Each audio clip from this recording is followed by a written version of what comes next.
We love Zencaster because it allows us to record the audio for our podcast and create the video segments we use for our weekly Sister Scoop episodes. Zencaster has helped us make content capture simple. It's now super easy to record a podcast with Zencaster. Log in using your browser and start recording a high-quality podcast right away. Record studio quality sound and up to 4K video with your guests, and feel a sense of zen knowing Zencaster's multi-layered backups ensure you always have your recordings in the highest quality, even if the connection is unstable. If you've thought about podcasting before and realized that you need a lot of different tools and services, those days are over. With Zencaster's all-in-one podcasting platform, you can create your podcast in one place and distribute it to Spotify, Apple, and other major destinations. Just go to zencastr.com/pricing and use our code SistersAssembled, and you'll get 30% off your first month of any Zencaster paid plan. We want you to have the same easy experiences we do for all of our podcasting and content needs. It's time to share your story. Katie and I are always hungry, and one snack we both love is beef jerky. That's why we're so excited to tell you about one of our favorite jerky brands, Matt Hat Jerky. Matt Hat's delicious taste makes it a great snack, and the variety of flavors, including original, black truffle, and my personal favorite, roasted garlic, means there's a flavor for everyone. Plus, it's local to the area where we grew up in, which we just love. Use the link in the show notes below to get some Matt Hat Jerky for yourself, and make sure to use our coupon code SistersAssembled for 10% off.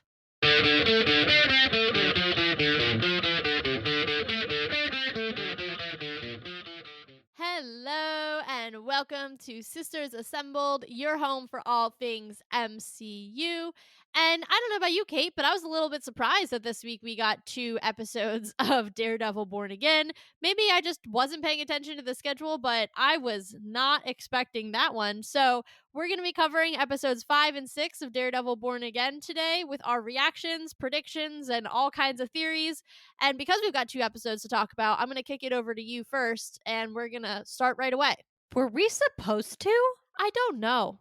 It really threw me for a loop. Well, you said it to me you said it to me last night, because the show came out last night, duh.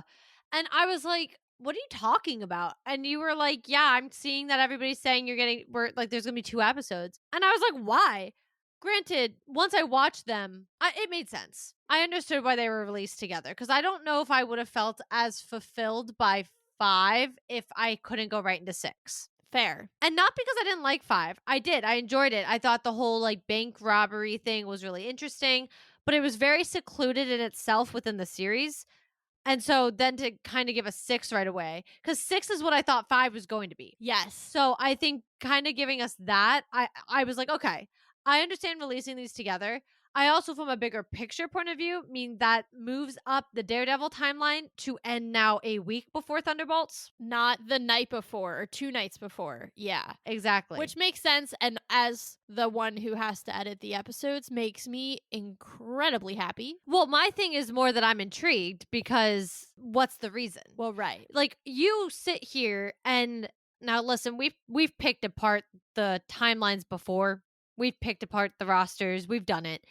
But what is the reason? Because going into this, when this show was supposed to end, when you have a movie coming out, and we always ask, why do you keep trying to overlap them? Because they don't ever correspond with each other. Right. So if you're not going to have them correspond, why do we keep trying to overlap a movie and a show? So I guess I'm like, what happened? Or what's the thought process for why they were like, let's move this up? Because I know these episodes were not supposed to release together initially. Right. Yeah, no, I agree. I definitely was thrown off by it.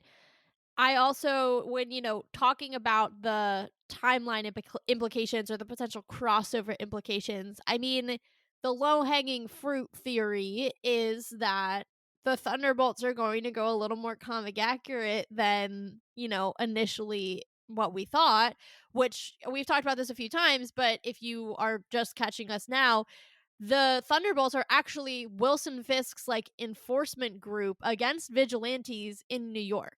And so the fact that you are having the Thunderbolts come out at a time where Wilson Fisk is full on in the middle of being mayor is a little bit coincidental, let's just say, that this is all happening at the same time. They're coming out at relatively the same time. And now you're ensuring that your audience has a week to watch the final episode of the first season of Daredevil Born Again before they go out and watch the film, not just 2 or 3 days if you're going on a Thursday preview or a Friday premiere. I do think that's interesting. Now, we've said different things about why are things coming out at different times when it relates to, I think it was Captain America. We were like, there's something that overlaps, and I forget what it was. It wasn't it the Spider-Man thing? That was coming out at the same time. Yeah, your friendly neighborhood Spider-Man. Yeah, I don't know what I was thinking, but recently we've had a few things that were coming out at similar times, and we were like, interesting. I wonder if these connect, and then they just don't. Are they going to do that this time? I don't know. But if they were going to, I would think that the Thunderbolts would be kind of the reason why, or the Thunderbolts being his enforcement team would be the reason why, because that has major comic precedence. Yeah, we'll have to see how this pans out. It's pretty interesting. But as we said, we got 2 episodes this week, surprisingly, not what we thought we were going to do. So let's get into them. Yeah. Because here we are. Yeah. Episode 5 was, as I said, a little bit more of one of those standalones. Did we need it? I'm not saying we didn't, but I also am not saying we did. So I'm glad, like I said, we got an episode to go after because I think I would have felt slightly unfulfilled from it. Yeah. The biggest thing that came out of it was Matt realizing sometimes you do need violence and sometimes it is, in fact, the answer. And we saw that when he left the bank and he put a mask on, obviously red mask, and went after the guy who had been trying to rob the bank and had made a clean escape up until that point. But the other big thing that came out of this episode was actually Kamala's dad, which we knew was going to be in the series, but 1, played a very prominent part in this episode, and 2, she was mentioned like really hardcore. Yeah. All right. Y'all know I love this show. 5 made me nervous for a couple of reasons. 1, it did feel like a little bit of a filler episode. Now, this is, in a 9-episode season, the absolute middle of the season. So, all right, we got a filler episode. To your point with what you were saying with the release schedule, I'm very happy that they did 5 and 6 together because 6 was kind of like washed away what could have been like a kind of sour taste in my mouth from 5. I also, as the one who loves connections, the Kamala stuff in episode 5 was too heavy handed. It was too much. Okay, I agree. I'm so glad. Yeah. And it's not because it's Kamala Khan, because y'all know, like, I love that girl. Like, truly love that character so much. But, like, every 5 seconds, Kamala, our own Ms. Marvel. And I was like, this show has done such a good job of making the references mean something and be subtle and not so overtly in the MCU. And it just kept taking me out of it every single time. And I was like, no, don't do this. Don't go down this road.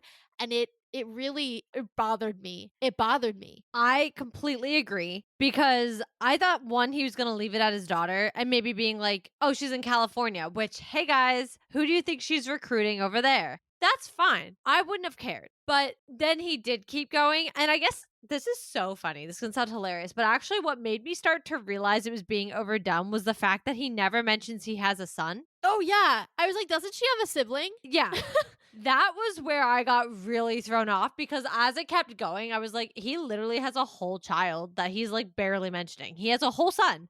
And so that's actually where it started to dawn on me that I was like, this is too much because you're just continuously talking about Kamala and you're like never really mentioning that you have a whole other child. So that was actually when I noticed it. He could have done my daughter. Doesn't even name drop. We know this man. He's been in 2 properties already. We know who he is. He literally introduced himself as Yusef Khan. Yeah. Like, we know and who that you are. obviously is his name. Like, that's how he would have introduced himself. But like, it was like, it could have been that simple, that subtle. And then he's like inviting Matt over to dinner. And I was like, what? Is Matt Murdock just going to be like the guy who like sits in on family dinner in a bunch of random properties? Because that's what he did in She-Hulk too. And I was like, is this his own version of what Wong was doing in property hopping? Like, I'm so confused. Yeah, I don't know. It was definitely weird to me how it kept going. And the only thing that I was like, this makes sense. Like, my only reason why I could see why they did it was Kamala was in 2 properties I don't think necessarily you could say the whole fandom watched. And that being said, I could kind of understand if they felt they needed to drive home who this person was. and why it was a connection in the MCU and not just some random banker, and why, whatever, there's going to possibly be a dinner and all this stuff. I do think it maybe had to fall to that it had to be almost over explained, because maybe they recognize that not everybody that might be watching this show actually watched Miss Marvel and the Marvels. Okay, like fine, like I hear you. And that might be part of the reason. I guess my POV is like if you didn't watch those, like her show was had some story issues in terms of pacing, but like it was a fine show and The Marvels is actually a good movie, so I don't even want to go down that rabbit hole, but like part of me is just kind of like, all right, well if you didn't bother watching them, like I shouldn't have to sit here and watch them over explain something because a bunch of people decided, oh, this is a female led property. I don't feel the need to invest my time. That's not my problem. I did invest my time. And it might not even be that. Like, I'm just saying, I could, if I had to give a reason as to why I felt like that was why that it was over explained and why it was done too much, that would probably be why. That might not be why at all. Maybe that they thought this was great writing and they just were like, yes. And maybe that was fine. It felt like a whole different writing team in comparison to the subtle yet meaningful ones that they've done through the first 4 episodes. Like I just what? Well, because then in comparison, you have, and I think his name's like Jacques or something. I don't remember. Yes. Yes, the swordsman. Yeah, yeah. What's her face is like not stepfather, but like Kate Bishop's mom's boyfriend. Yeah. Like, but then you have him kind of cameo, and we don't over explain. No. Like, we aren't doing, like, if you don't remember him from Hawkeye, you don't remember him. Yeah. Yeah, I don't know. It was weird. Regardless, though, that's like episode 5 summarized, essentially. Yeah. I will say the one piece that was important from episode 5, other than the 2 that you called out, I believe that heist was, and this is a theory, but I believe that heist was to get that diamond was to get the 1.8 million that Luca guy owed the other group that Mrs. Fisk and Kingpin wanted him to pay. Because if you hear him say to the girl when he hands her the diamond, because obviously he swapped it out for the candy, but he says to her, give it to Luca. And then the next episode begins with Luca going to Fisk and saying, I'm not paying it. I actually think he had the intention of paying it, but because that guy double crossed him and he never got the diamond, that's why he went to Fisk and was like, I'm not doing it. I didn't think the guy double crossed him. I thought Matt took it. That's why Mr. Khan finds it later on. Matt, okay, the guy who was the like leader of the bank robbers, he dresses himself as a cop, right? The plan was he would give the diamond to one of that hostage girl who was in on it, right? But she pulls open that bag at the end when she gets out of the bank, and it's one of those candies from Mr. Khan's desk in the bag, not the diamond. So then Matt follows the guy who's now dressed as a cop, beats the living daylight out of him, and that's how Matt gets the diamond that he then drops into Mr. Khan's candy bowl. Oh, see, I thought Matt never actually gave it to him. I guess you can attribute it both ways because that was my original thought. But then I thought that he double crossed the girl who was working for Luca. Well, either way, Luca did not get his diamond. Yeah. Yeah. Yeah.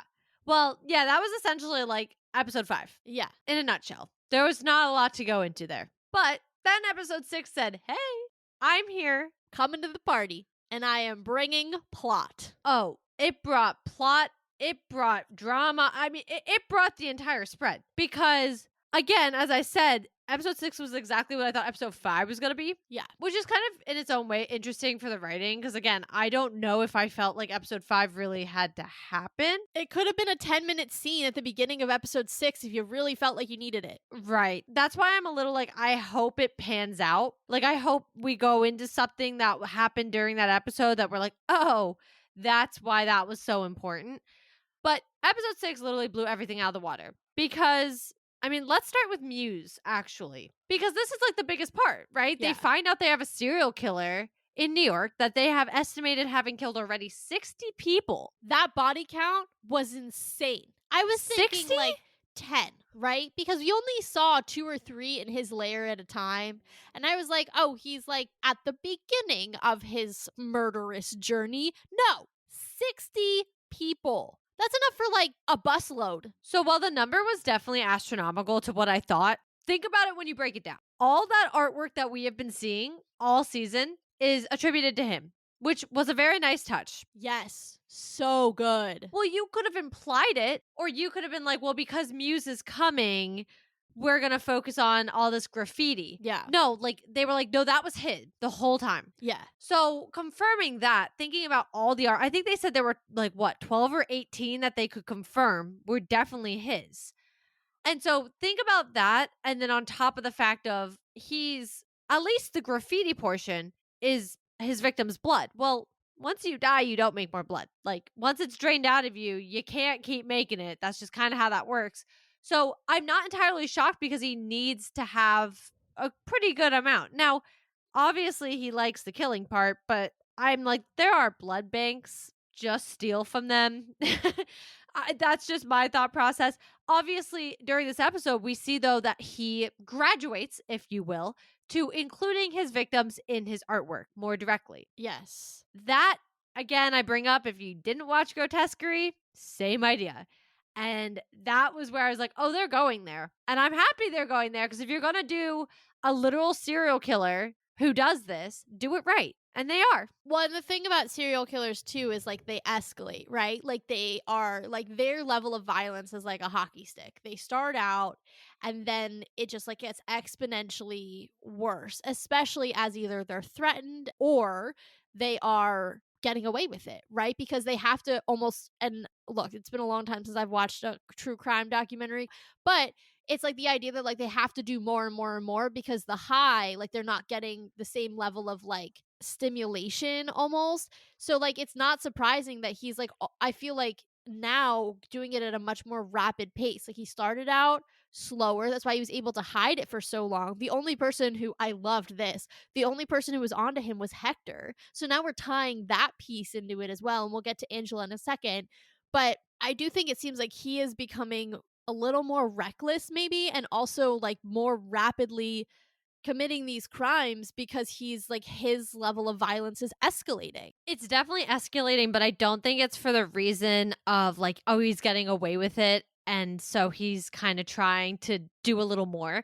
As your resident criminal minds girly, I actually think if you think about what he's doing and what his artwork is, it's very pretty anti Kingpin. Yeah. And pro vigilante, Yes. which is in the comics too. He is a fan of the vigilantes, which is so interesting because he's a serial killer, but you know, make it make sense. We all have our things, you know?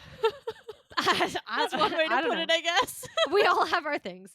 But I actually think it's more because he doesn't feel like he's being heard. Because think about some of the artwork we've seen. I mean, he showed that one really iconic one of the two kingpins. You have your mayor, and then you have, the version of Kingpin that's the crime lord. He's the one who did the tiger eyes with the angel wings. Like thinking of some of the stuff we've seen, they also showed one this episode, and I'm blanking on exactly what it was, but it was a message. Like it very clearly was showing like not your rich person living a great life kind of message, So I think based off of his beliefs and what he's doing, I think it's escalating because he wants to bring more attention to it. And there's no word that he knew that the police, because they were trying to keep it under wraps. So there was no word that the police might have put out there that they were onto him. So I don't think it has anything to do with that either. I just think he's been doing this artwork for probably a couple months now. He's been killing people. He's so far successfully killed 60 people. That number still blows my mind. And they're only onto him now. So I think he was escalating because he's like, nobody's listening to me. They're still not listening to me and what I'm trying to say.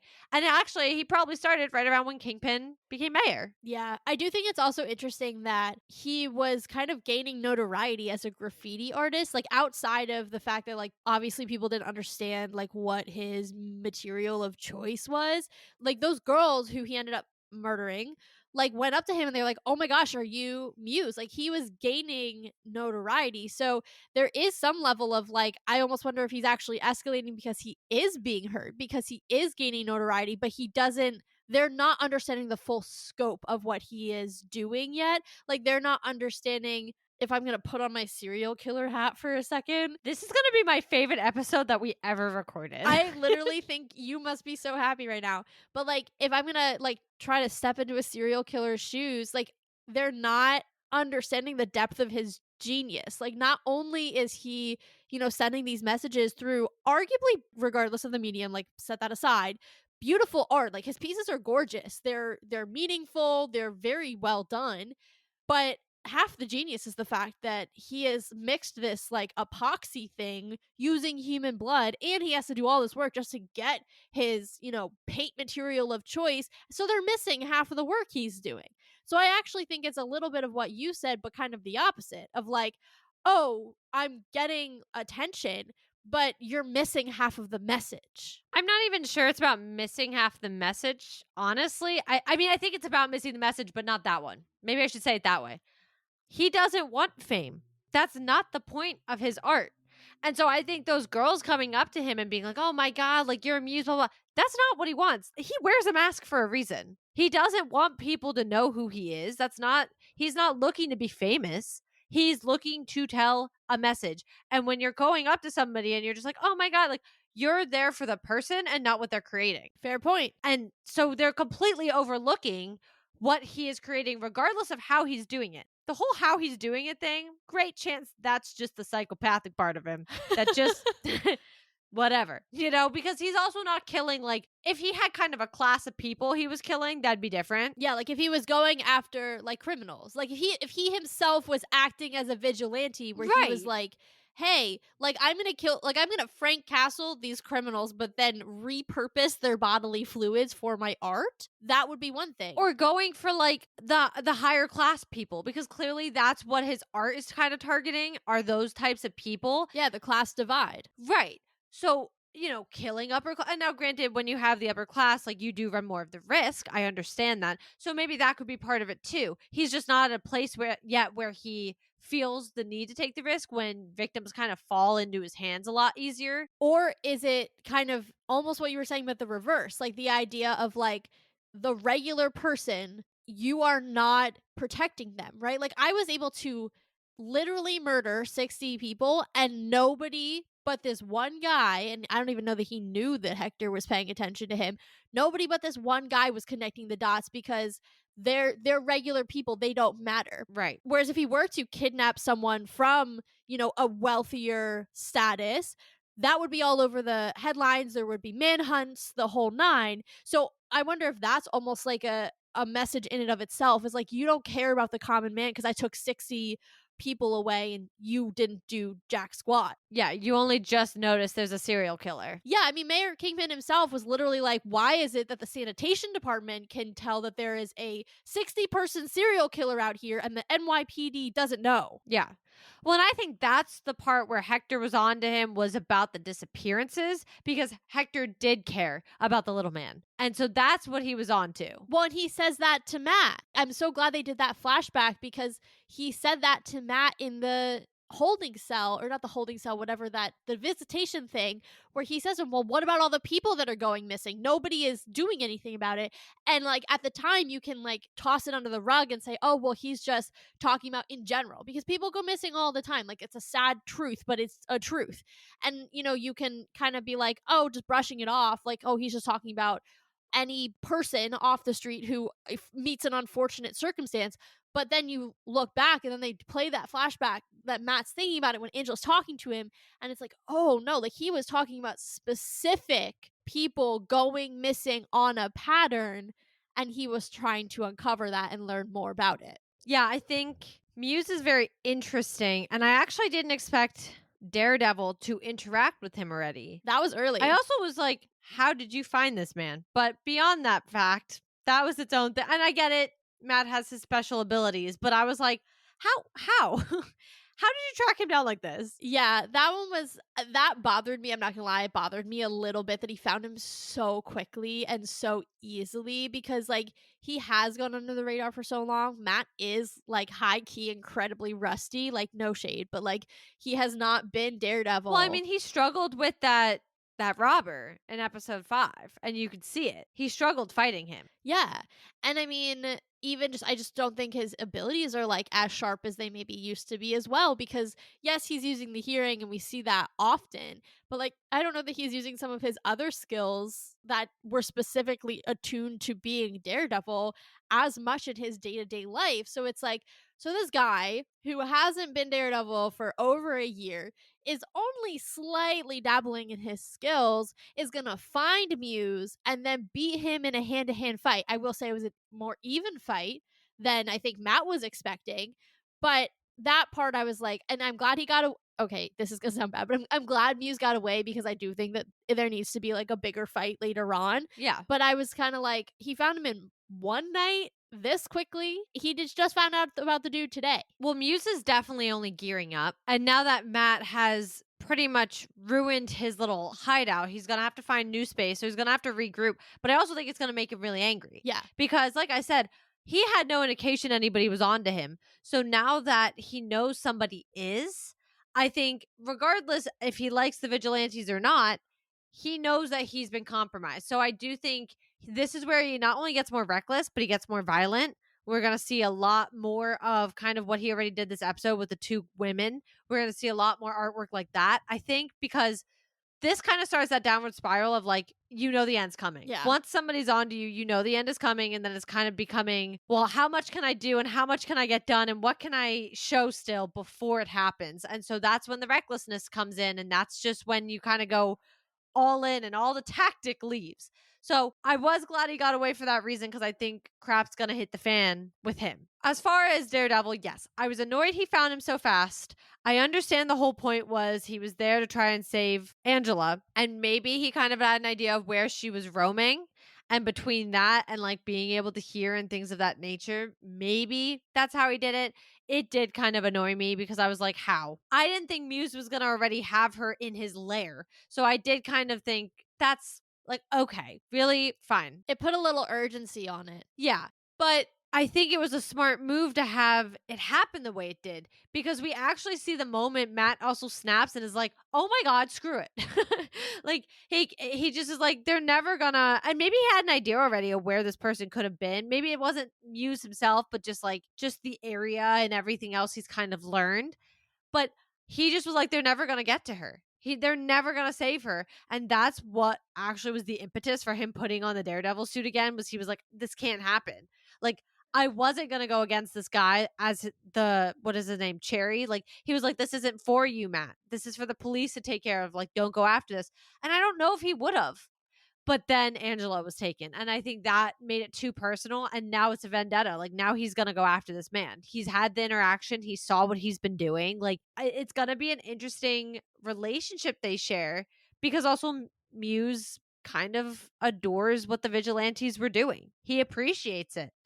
So I do think it's going to be kind of interesting. I hope they continue to play it out, but I also hope they don't keep it to just Matt. There are more vigilantes in that city. And also, Muse is a bigger problem than just a possible vigilante, as Kingpin wants to call him. Yeah, I definitely think there's a lot of things to unpack there. I'll start with Angela because I was actually really pleasantly surprised that they're continuing to keep her relevant in this series because I kind of thought after episode 4 that she was going to be like done. Like she was clearly, affected by Hector's death. You could tell that she was angry, that she was maybe leaning towards possibly taking on his work and things like that.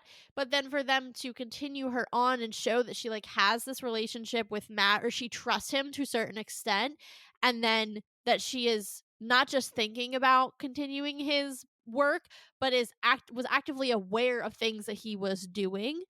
I think that was really interesting, and I think it's actually showing that we're maybe a little closer to White Tiger coming back than I think we thought.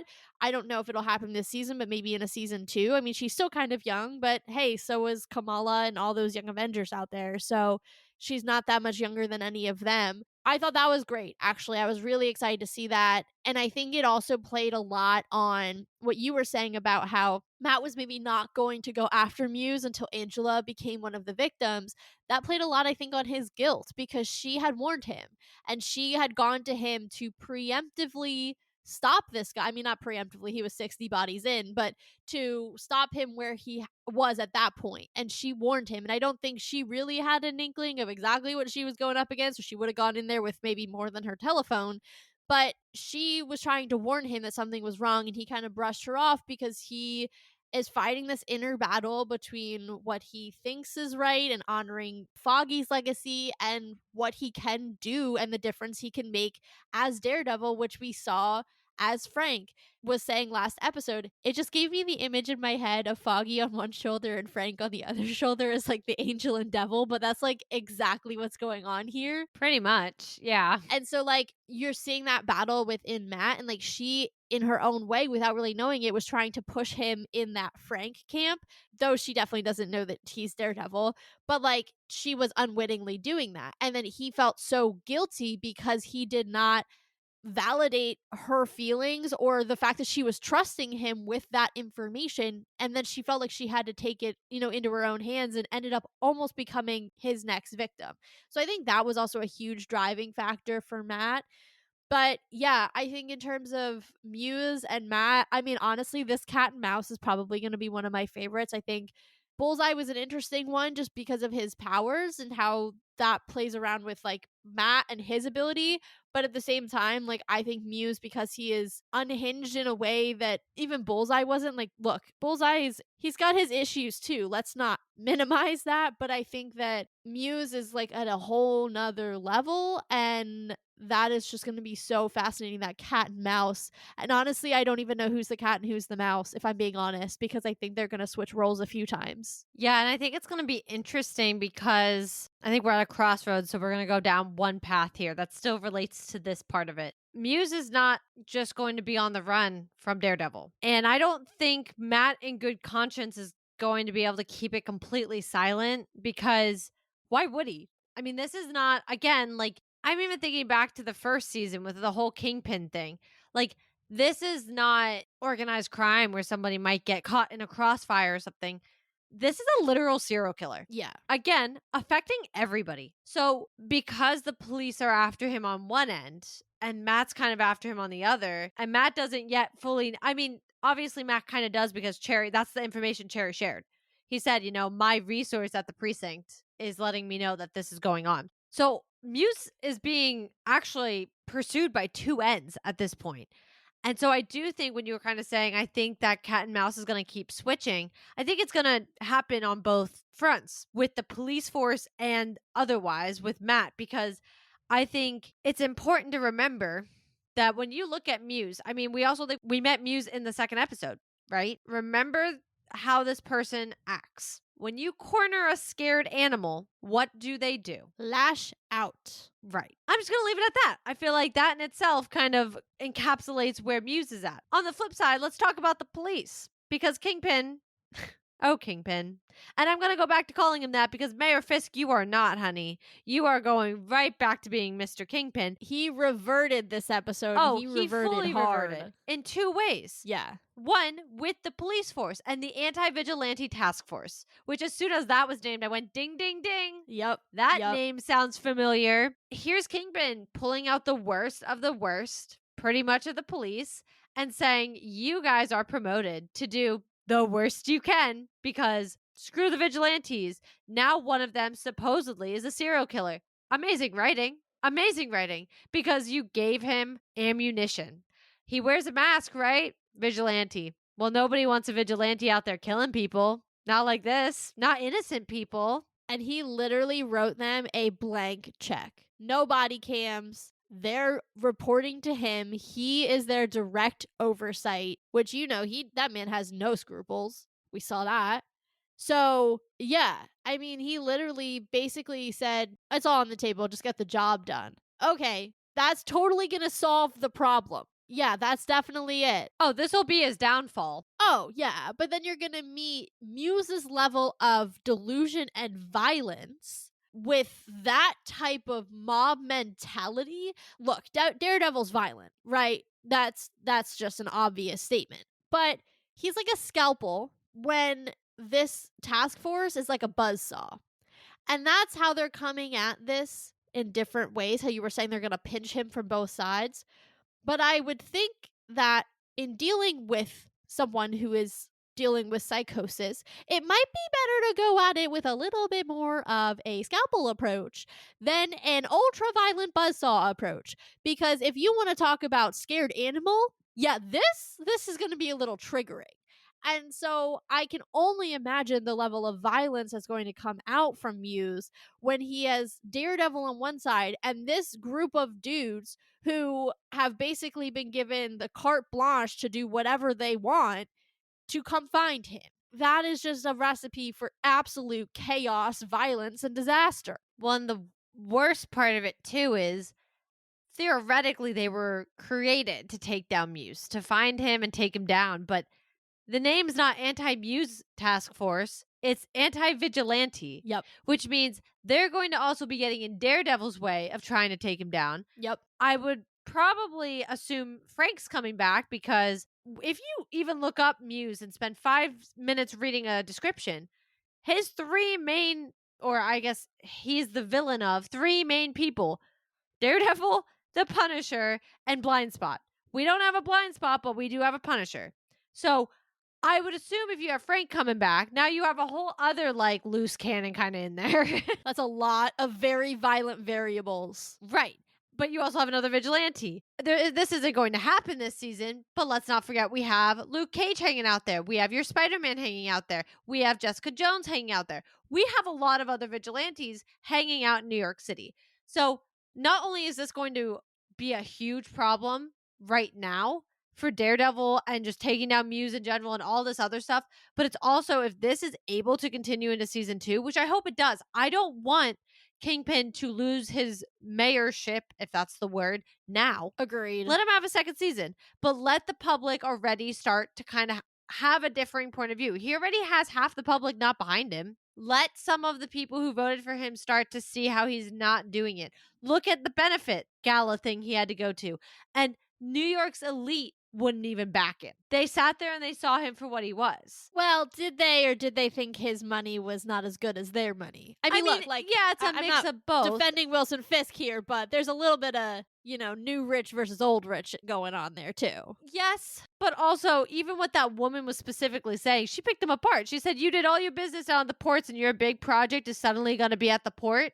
Interesting. I'm just saying their criticism of him probably isn't all that altruistic. And that might be a little bit of cynicism, but I just want to go into this eyes wide open. Maybe, and that's fair. But he still needs their money, and he still needs their backing, doesn't he? Yes, he does. Whether you're not getting it for one reason or the other, it doesn't seem to matter. There are reasons you're not getting it. So I do think having all these variables, I hope it continues into season 2 because I think there's so much that can still hit the fan. Same with Muse. I don't want him to be a 1-season villain. I've said this, I think, before. Have this end in a horrible cliffhanger. Make me wait a year. I'll wait because I want this to get worse, like across the board. The Anti-Vigilante Task Force, hello, they shouldn't disappear in 3 episodes, and that's all we got left. Like, I need to see them more. There needs to be a continuation of the story. This is just the beginning of some really bad crap because, as we said, he is Kingpin again. He's Kingpin in a mayor office. Yeah, I mean, look, like the poop is hitting the fan. And the poop is going to continue hitting the fan and it's going to get stinkier, but this is the beginning of the real poo. And I'm excited because honestly, this is what I've been waiting for all season. I think it's what a lot of people have been waiting for all season. And I don't think it took them too long to get here. I think the pacing has been, other than, maybe the weird little blip that was episode 5, I think they've done it in a really methodical way where everything, you see how we got here. And it wasn't this like, whoop, we're going off a cliff. It was, okay, I see how all these pieces, Hector's trial, all of it played into the sentiment and the public opinion that got us to this place. Because how you were saying, half the population doesn't back Fisk. You're right. We're seeing in BB's reports that people, at least that she's talking to, they think that the vigilantes are doing what the cops can't and that they are closing a gap in basically public safety. They're like unverified public safety officers in the eyes of some of these people. But the other half does agree with Fisk. There is a large contingency of people, clearly a majority, who voted for him. So there are people who are going to look at this anti-vigilante task force and say, cool, I see that you're doing something now, and you're going to hold these people to account. You're going to hold them to task, and you are going to hold them accountable for the things that they do underneath this mask. And so it will be interesting to see how, as the remainder of the season goes on, and hopefully into season two, how the majority sentiment goes, and swings from yay vigilantes to yay anti-vigilante task force back to yay vigilantes, and how that's going to continue to evolve as different pieces of things, different events happen. We had Hector's trial this season. Lord only knows what we're going to have happen next season that could continue to, affect public perception. We have Frank's special presentation coming out somewhere around season 2 as well. If he's in New York, what does his particular brand of vigilantism do for, public sentiment? I'm not sure, but all of these are variables that play into how this is perceived, and, how this is going to evolve within a Fisk term as mayor. Well, that's why it all depends on Muse, and that's why it's all going to go off because of him. So it's kind of funny because all the messaging he tried to put out there, like his whole purpose, it's going Totally totally against it. backfired. Yeah, because as I kind of mentioned earlier, Kingpin makes the remark about him wearing a mask, therefore he's a vigilante. Is he? No. The exact opposite. Well, and if you want to play that game, I mean, the robbers in the bank were wearing masks. Do I call them vigilantes? No. Like, that's the game we're playing there. But that's the crux of this argument. And that is how you shift public persona, which is why I thought it was kind of interesting. Kingpin didn't want to go public with this, because the correct route for somebody who wants to eventually pass an anti-vigilante law is to go public and have it be known that it is a vigilante doing it. Yeah. It is a vigilante killing innocent people. Don't forget, we still have the smoking gun of somebody who dressed up as Frank to kill the white tiger. Yeah. So you have now 2 instances where you can spin this against vigilantes. Whether that's the truth or not, it doesn't matter. Let's be real. We've all learned in real life, people don't care about facts. You could tell them anything, and there are a good portion of our population that will believe it. So, with that being said, it's not going to be hard to shift that persona. That's not going to be difficult. And it's going to put the anti-vigilante task force in the front of the driver, and honestly, in the driver's seat. They're not even the passengers. They'll be the drivers of this whole rest of the season of what's going to happen. But like I said, Kingpin's kind of playing it on the DL, and I think that's where his mistake is going to be. He should not be doing that. Honestly, he should have made it public. He should make his anti-vigilante task force public, and he should be letting the people know they're safe, not picking the worst cops ever and being like, this is going to be great. You guys have no restrictions. Just go. Well, because I think, to your point, him doing it on the DL gives it this air of it being like a shadowy side project for his own gain, right? Exactly what that, New York elite woman was saying to him. Right. If he doesn't do it transparently and out in the open, it looks like he has something to hide. Whereas, to your point, if it is a direct reaction to this crazy psychopathic serial killer, and he is out there and he is, doing what he can to make a change, and he's going to protect the people of New York because he loves this city. That's what he kept saying all episode. I love New York. I love this city. And this is what he's doing to protect them. That's a whole different thing than, I got this little group over here on the side, and I've given them the ability to do whatever they want, and they're gonna go get this serial killer, and then we're gonna hold up his head at the end. No, because that never ever works. Well, and then you're creating your own versions of vigilantes. Well, yeah, and in the meantime, you think that this is gonna stay quiet, that there's a 60-person serial killer out there and the mayor's keeping it hush hush? Are you serious? Half of the population's gonna think he's on the payroll of the mayor. Well, and it was different when it was just the graffiti. Yeah.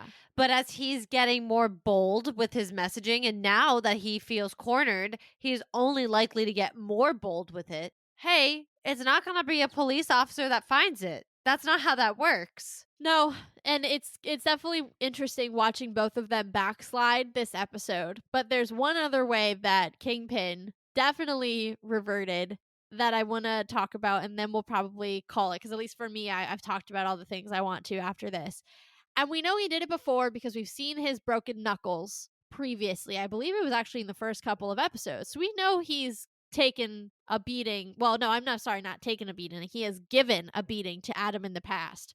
But man, he really, this is the first time we saw him go after Adam on screen. And he really does a number. And it was definitely interesting the way that they cut that last few minutes to have them both absolutely wailing on people at the same time and just cutting back and forth between in a very unsubtle parallel of they are the same and they are both backsliding. I also read it that it wasn't even that they're the same in both backsliding, though that's true.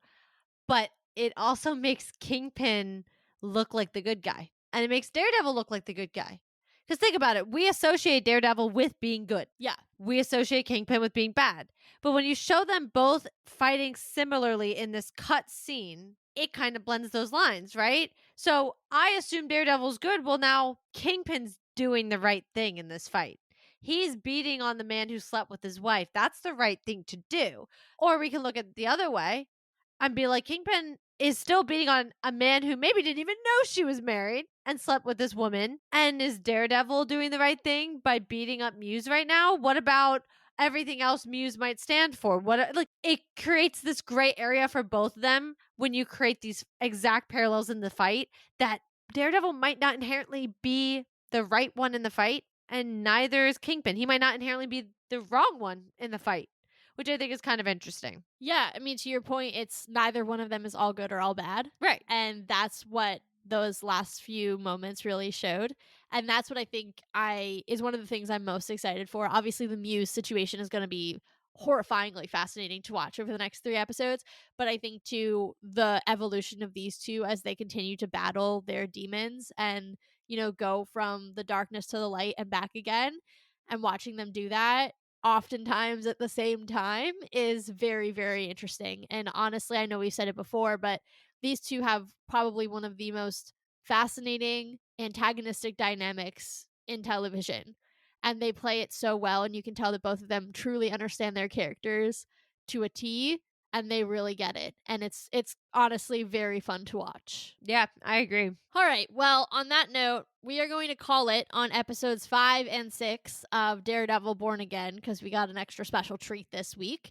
And we'll be back with the remaining episodes. So please make sure that you're following on your podcast platform of choice so that you are aware when we release those episodes. You can follow along with us.